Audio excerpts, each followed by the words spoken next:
In the next 2 hours, you will see the brunt and the full force of Hurricane Matthew, to say the least. That shift in the track is roughly about 20 miles to the east. Good news, too, for anyone along the Atlantic coastline of the Florida Peninsula, because this could mean the difference between Cat 1 winds and Cat 4 strong Cat 3 winds. Here's the latest from the National Hurricane Center. Remember, we get updates every 3 hours or so, and this is the 2 a.m. update.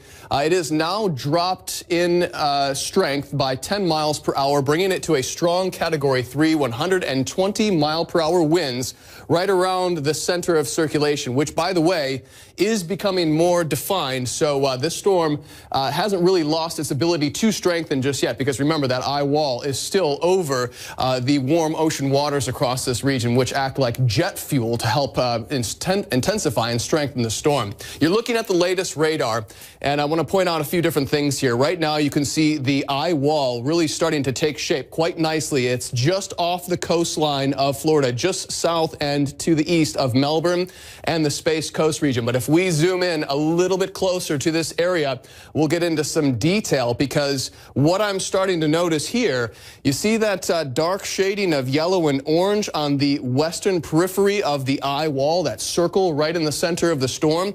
That's where I believe the strongest winds are located, and guess what?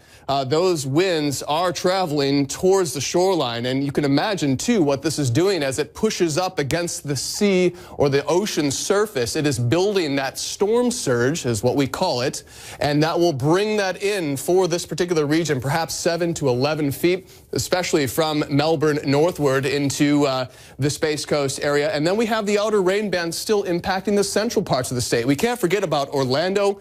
Remember, Walt Disney World is closed at least through Friday because of the effects of this system. Where is it going from here? Well, let's time things out for you. We already have our tropical storm force, if not hurricane force winds, reaching the shoreline, Brevard County northward. There's our storm surge threat, 7 to 11 feet. This is current time, but let's go forward in time, because as this moves up and parallel with the Florida coastline, reaching the Georgia border, we'll still see hurricane force winds reaching St. Augustine, the Palm Coast, Daytona Beach. That's Friday evening. And then our main focus moves into southeast Georgia and into South Carolina. That's where we have the potential for a major flood problem.